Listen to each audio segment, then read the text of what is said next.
আসসালামু আলাইকুম। Welcome to my YouTube channel and Facebook page ভাই ভাই বাইক ওয়ার্কশপ। তো ভিউয়ার্স, আজকে আমি যে বিষয়ে বলবো সেটা হচ্ছিল প্লাটিনা ইএস 100 সিসি বাইকটার পিছনে সাসপেনশন দেখতে পাচ্ছেন। তো আমি সাসপেনশনের একটা ভিডিও দিছি অলরেডি, সেটা হচ্ছিল বাজাজ বাইকের, বাজাজ পালসার এবং ডিসকভার 100-এর। তো আজকে আমি হচ্ছিল প্লাটিনা 100 সিসি ইএস বাইকটার পিছনে সাসপেনশনের ওয়েল সিল কেটে গেছে দেখুন। তো এটা কিন্তু কম্প্রেসার একদম ছেড়ে দিয়েছে এবং অয়েল সব বের হয়ে গেছে সাসপেনশন থেকে। তো এটার আজকে আমরা হচ্ছিল কাজ করব। তো আমি আজকে দেখাবো যে প্লাটিনা ইএস এর পিছনে সাসপেনশন যদি কম্প্রেসার ছেড়ে দেয়, বিশেষ করে বেশিরভাগ বাইকে এই সমস্যাটা দেখা যায় প্লাটিনা ইএস গাড়িগুলোতে, যে পিছনে সাসপেনশন নষ্ট হয়ে গেছে এবং কম্প্রেসার ছেড়ে দিয়েছে, সে বিষয়ে ভিডিওটি করা। তো চলুন সাসপেনশনটা খুলে নেই, নেওয়ার পরে আমি আপনাদেরকে দেখাচ্ছি যে সাসপেনশনের অবস্থাটা কেমন। সাসপেনশনটা খোলা হচ্ছে। তো আপনার ভিডিওটা পুরোটা দেখতে থাকুন বা দেখবেন, তাহলে আমি একটার পর একটা বিষয় আপনাদেরকে বলবো যে সাসপেনশনের যদি কম্পিউটার ছেড়ে যায় তাহলে কিভাবে সেটা পুনরায় ঠিক করানো যায়। তো সাসপেনশন নতুন লাগাতে গেলে কিন্তু অনেক টাকা প্রয়োজন বা অনেক টাকা খরচ হয় প্লাটিনা ইএস বাইকে বা সব বাইকের। যদি এটা রিপেয়ারিং করা যায় তাহলে কিন্তু খুবই অল্প টাকায় রিপেয়ারিং এর কাজটা হয়। তো দেখুন এটা কিন্তু একদম কম্পিউটার ছেড়ে দিছে। আপনার যখন বাইক গাবি পড়তেছে উপর দিকে অনেক জোরে জোরে ঝটকা দিচ্ছিল। তো সাসপেনশনের অবস্থাটা দেখুন একদমই খারাপ, এখানে কিন্তু ধুলাবালি জমে গেছে। তো করুণ একটা অবস্থা হয়ে গেছে নতুন বাইকের সাসপেনশন এত তাড়াতাড়ি যদি নষ্ট হয়ে যায়। আপনারা একটা জিনিস লক্ষ্য করবেন, বাজাজ সিটি 100 বাইকগুলো, আগেকার যে বাইকগুলো আছে, কিছু কিছু বাইকের এখনো সেই সাসপেনশন আগেরটাই আছে, কখনো ওয়েল সিল কাটেনি, নষ্টও হয়নি। কিন্তু নতুন বাইকগুলোর যে এই সমস্যাটা অনেকটা বেশি হচ্ছে ইদানিং, দেখা যাচ্ছে সাসপেনশনের ওয়েল সিল কেটে যাচ্ছে এবং কম্প্রেসার ছেড়ে দিচ্ছে। তো আমরা হচ্ছিল সাসপেনশনটা বাইক থেকে খুলে নিয়েছি, এখন হচ্ছিল এটা লেদ মেশিনের সাহায্যে আমরা এটা স্প্রিং এর যে উপরের অংশটা আছে লকটা, নাট সিস্টেম, এটা নাটটা খুলে দিব। ডিসকভার 25 এর লক সিস্টেম থাকে। তো নাটটা খুলে দিয়ে স্প্রিং গুলো বের করে এটার হচ্ছে ভিতর থেকে ওয়েল সিলটা আমরা বের করব। করার পরে ওয়েল সিল এবং অয়েল, পুনরায় নতুন অয়েল দিব এবং ওয়েল সিল লাগাবো। লাগিয়ে আমরা সকারটা কমপ্লিট করে দিব। তো আপনারা দেখতে থাকুন কিভাবে কাজটা করা হচ্ছে। তো প্রথমে স্প্রিংটা হচ্ছে আমরা ভিতর দিকে চেপে দিলাম, দেওয়ার পরে এখানে হচ্ছিল যে নাট এবং উপরের অংশটা সকারের দেখতে পাচ্ছেন, এই অংশটা আমরা খুলে নিব। খুলে নিলে কিন্তু স্প্রিংটা বের হয়ে যাবে। তার পরবর্তীতে আমরা হচ্ছিল ওয়েল সিল বের করব এবং অয়েলগুলো বাদ দিব, দিয়ে আমরা হচ্ছিল কাজটা করে দিব। তো আপনারা ভিডিওটা দেখুন, তাহলে বুঝতে পারবেন, ধৈর্য সহকারে দেখবেন তাহলে বুঝতে পারবেন কিভাবে আমরা কাজগুলো করে থাকি। আর এই সাসপেনশনের বিষয়ে কয়েকদিন আমার কাছে অনেক ফোন আসছে, বহু ফোন আসছে, এবং অনেকেই জানতে চাইছেন আমার দোকান কোথায়, আমরা কাজগুলো কিভাবে করি। তো যারা আমার এলাকা তারা সরাসরি আমার দোকানে চলে আসবেন। আর যাদের একটু বাসা দূরে দূরে থেকে তারা হচ্ছিল, আমার দোকানের ঠিকানা হচ্ছে দিনাজপুর জেলা নওগাঁ থানার মধ্যে দাউদপুর বাজারে আমার দোকান। আমার যে দোকানটা সেটা হচ্ছে দাউদপুর বাজার, নওগাঁ থানা, দিনাজপুর জেলা। বা আপনারা যা বিরামপুর এর আশেপাশে, তো আপনাদের যাদের ছিল বাসা অনেক দূরে, আসতে পারবে না, তারা কিন্তু চাইলে সকালগুলো আমার কাছে পাঠাই দিলে আমি কিন্তু পুনরায় কাজ করে আবার আপনাদের কাছে পাঠাই দিতে পারবো। তো দেখুন এই সাসপেনশনটার অবস্থা একদম খারাপ, এটাতে কিন্তু অয়েল বলতেই নেই, মনে হচ্ছে সমস্ত অয়েল বের হয়ে গেছে। তো আমরা স্প্রিংগুলো খুলে নিলাম। তো এখানে অয়েল বের হয়ে হয়ে কিন্তু সমস্ত ধুলাবালি এখানে জমে আছে। তো এখন হচ্ছিল আমরা এই সকারের আপনার হচ্ছিল ওয়েল সিলের অংশটা খুলে দিব, দেওয়ার পরে ওয়েল সিলটা বের করবো। তো দেখুন কম্প্রেসার কিন্তু একটু আছে কিন্তু পুনরায় নাই, মানে 100 যে কম্প্রেসার সেটা কিন্তু নাই, অয়েল বের হওয়ার কারণে কম্প্রেসারটা কমে গেছে, সে কারণে বাইক আপনার ঝাঁকি দিচ্ছিল। তো নতুন এই সকারগুলার কিন্তু অনেক টাকা দাম, প্রায় 3000 থেকে 3500 এরকম দাম লাগতে পারে। আর যারা শোরুমে নেবেন তাদের ক্ষেত্রে কিন্তু আরো অনেক টাকা বেশি চলে যাবে সকারের পেছনে। শোরুম থেকে নিতে গেলে আরো বেশি টাকা লাগবে। এমনি লোকাল মার্কেটে যদি আপনারা আনঅফিসিয়াল যে সাসপেনশন গুলো আসে ইন্ডিয়া থেকে সেগুলো নিলে কিছুটা সাশ্রয় হয়। আমরা কিন্তু খুবই সীমিত খরচে এই কাজগুলো করে থাকি, পার পিস সাসপেনশনে 400 টাকা করে আমরা হচ্ছিল কাজ করে থাকি। যদি আরো কিছু লাগে সেক্ষেত্রে একটু খরচাটা বেশি হবে, সেটা খুবই সামান্য, খুব বেশি না। তো হচ্ছিল আমরা এখন ওয়েল সিলের অংশটা, মুখের অংশটা যে রিপিটটা থাকে সেটা খুলে দিয়েছি। এখন হচ্ছিল এটা পেছন দিকে টান দিতে হবে, সে কারণে লেদ মেশিনে আমি যোগান একটা বানিয়ে নিয়েছি, সে যোগানের সাথে এটা সেটিং করে দিয়ে পেছন দিকে টান দিব, তাহলে কিন্তু ওয়েল সিল সহ ভিতরে বুশ এবং যে ভিতরে সিলিন্ডার থাকে সাসপেনশনের সমস্ত কিছু বের হয়ে আসবে। তো এই কাজগুলা মূলত মেশিনের সাহায্য ছাড়া করাটা কখনোই সম্ভব না। আপনার লেদ মেশিন অবশ্যই প্রয়োজন হবে এটা কাজ করতে, এবং লেদ মেশিন ছাড়াও করা যায়, সেক্ষেত্রে অনেকটা প্যারার মধ্যে বা অনেকটা ঝামেলা হয় কাজ করতে।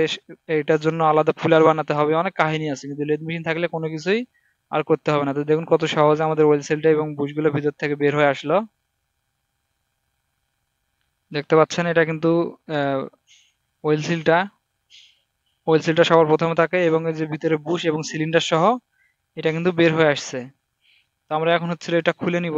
নেওয়ার পরে সমস্ত জিনিসগুলা ক্লিন করব, ক্লিন করার পরে ওয়েল সিল নতুন লাগাবো। লাগানোর পরে আমরা হচ্ছে সাসপেনশনটা রেডি করে দিব। তো এটাতে কিন্তু অনেক কাজ থাকে, আরো রিপিটের জায়গাটা সুন্দর করে লেদে আবার সাইজ করতে হবে এবং পরিষ্কার পরিচ্ছন্নতা করতে হবে ভালোভাবে। করার পরে ক্লিনের কাজ শেষে আমরা এটা সেটিং করব। তো দেখতে পাচ্ছেন আমার হাতে এটা হচ্ছে শকারের ভিতরের, মানে ভিতরের অংশ, ভিতরে থাকে এটা হচ্ছে সিলিন্ডার, আর আমার হাতে দেখতে পাচ্ছেন শকারটা। তো আমরা হচ্ছে এখন এগুলা ক্লিন করব। তো অয়েলগুলা যেগুলো ছিল অয়েলগুলো কিন্তু আমরা বাদ দিয়ে নতুন অয়েল দিয়ে দিব। অয়েল কিন্তু দেখুন খুবই সামান্য, এখানে 90 ml এর মতো অয়েল থাকবে, সেখানে খুবই সামান্য অয়েল, 10-20 ml হয়তো অয়েল আছে কিনা, আর সমস্ত অয়েল কিন্তু বের হয়ে গেছে। তো এটা হচ্ছিল ওয়েল সিল, আমার হাতে যেটা ধরে আছে এটা ওয়েল সিল, এবং নিচের অংশটা সিলিন্ডার, এবং মাথায় দেখতে পাচ্ছেন বুশ। তো আমরা হচ্ছিল এখন এগুলো সব খুলে আলাদা করে নিব। দেখতে পাচ্ছেন আমি বুশটা খুলতেছি।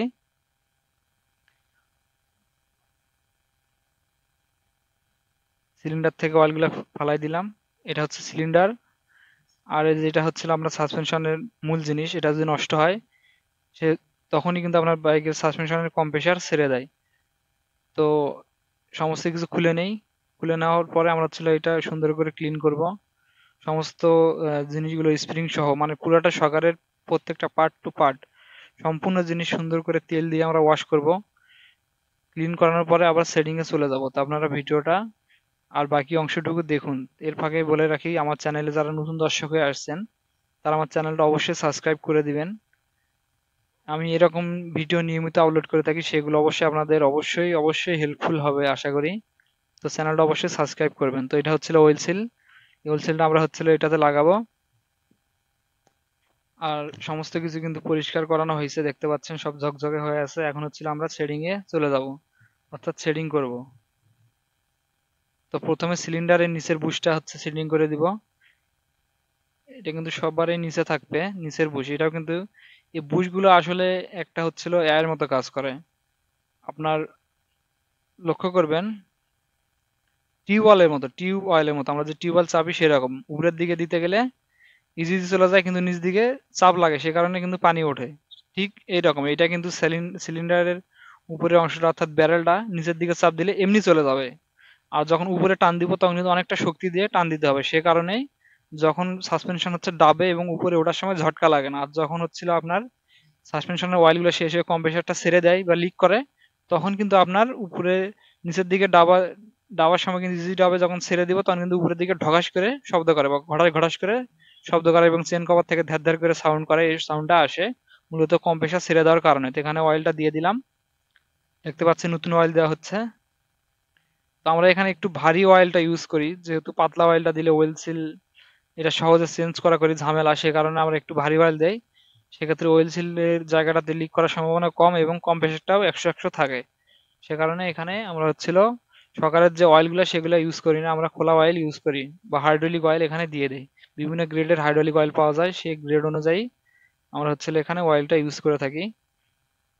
তো আমরা একটা হচ্ছে ওরিং দিয়ে দিলাম এটাতে, মানে ওরিংটা দেওয়ার কারণ যাতে ওয়েল সিলটা যদি কখনো কেটেও যায় আবার তার জন্য একটু অয়েল মানে সহজে লিক করতে না পারে, সে কারণে ওয়েল সিল এবং যে বুস্টার মাঝামাঝি একটা ওরিং দিয়ে দিলাম। এটা কিন্তু ওয়েল সিল এবং বুস্টার যখন চাপ দিবে তখন কিন্তু দেখতে পাচ্ছেন ওয়েল সিলের জায়গাটা যদি নষ্ট হয়, এই বুশ এবং ওয়েল সিল চেপে ধরে থাকবে ওরিংটাতে, তখন কিন্তু আর অয়েলটা সহজে লিক করতে পারবে না। তো দেখতে পাচ্ছেন আমি হচ্ছিল এখন অয়েল দিয়ে দিছি, এখন হচ্ছিল সমস্ত কিছু এটাতে প্রবেশ করে দিলাম। এখন উপর থেকে ওয়েল সিলটা দিয়ে দিব। ওয়েল সিলটা ঢুকাবো, ঢুকানোর পরে উপরে একটা পাতি হবে, পাতিটা দিয়ে কিন্তু রিপিট করে দিব, তাহলে কিন্তু আমাদের কাজ শেষ। তখন কাজ শেষ বলতে এদিকে সকালের কাজ শেষ, তখন আমরা যেরকম খুলছি পুনরায় ঠিক সেরকম স্প্রিংটা দিয়ে লক করে দিতে হবে। তো আপনারা ভিডিওটা দেখুন, দেখতে সবকিছু বুঝতে পারবেন, এবং সবশেষে আমি সকালের পারফরমেন্সটা আপনাদেরকে দেখাবো যে সকারটা এখন কেমন খেলতেছে। তো হুইল সেল ঢুকানো কমপ্লিট। এখন হচ্ছিল আমরা মুখটা ফেসটা রিপিটটা যেরকম ছিল সেরকম রিপিট করে দিচ্ছি।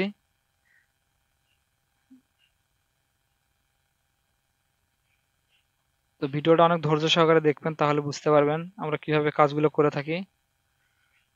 তো শুধু বাজাজের আপনার হচ্ছিল ডিসকভার বা প্লাটিনা ইএস না, আমরা সকল বাইকের সাসপেনশনের যদি সমস্যা হয় সেটার সমাধান দিয়ে থাকি বা সমাধান করে দেই। যেটার ওয়েল সেল পাওয়া যায় না সেটা আমরা সিস্টেম করে কাজ করে দিতে পারি, আর যেগুলো পাওয়া যায় সেগুলো তো যায়। দেখতে পাচ্ছেন এটা রিপিটটা কিন্তু এখন করা হচ্ছে, সুন্দর করে রিপিট করে দিব।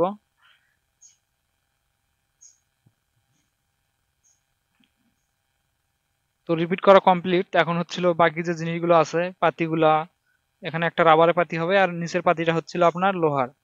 এবং যে ছোট স্প্রিং এর যে আপনার হচ্ছিল একটা পেপার থাকে, পেপারটা দিব যাতে ব্যারেলটা ক্ষয় না হয়ে যায়। এবং স্প্রিং গুলো দিয়ে পুনরায় যেভাবে শকারটা ছিল ঠিক সেরকম করে দিয়ে দিব, সাজিয়ে দিব। দেওয়ার পরে আমি শকারের সাসপেনশনটা খেলে আপনাদেরকে দেখাবো যে এখন পারফরমেন্সটা কেমন হয়। আর ভিডিওটা যদি আপনাদের ভালো লেগে থাকে তাহলে অবশ্যই লাইক কমেন্ট করবেন এবং আমার চ্যানেলটা অবশ্যই সাবস্ক্রাইব করে দিবেন।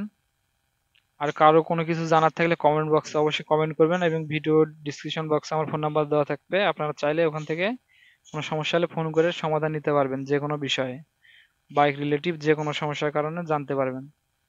তো দেখতে পাচ্ছেন এখন হচ্ছিল স্প্রিংটা যেরকম করে খুলছি ঠিক সেরকম করে লাগিয়ে দিব, তাহলে কিন্তু আমাদের সাসপেনশনের কাজ একদমই শেষ।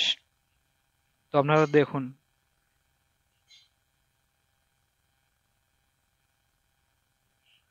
প্রথমের মতো সামনের দিকে চেপে দিলাম, দেওয়ার পরে এখানে হচ্ছিল একটা পাতলা যে চাকির মতো নাট আছে সেই নাটটা দিব, দেওয়ার পরে উপরের হোল্ডারটা লাগিয়ে দিব, তাহলে কিন্তু কাজ মোটামুটি শেষ।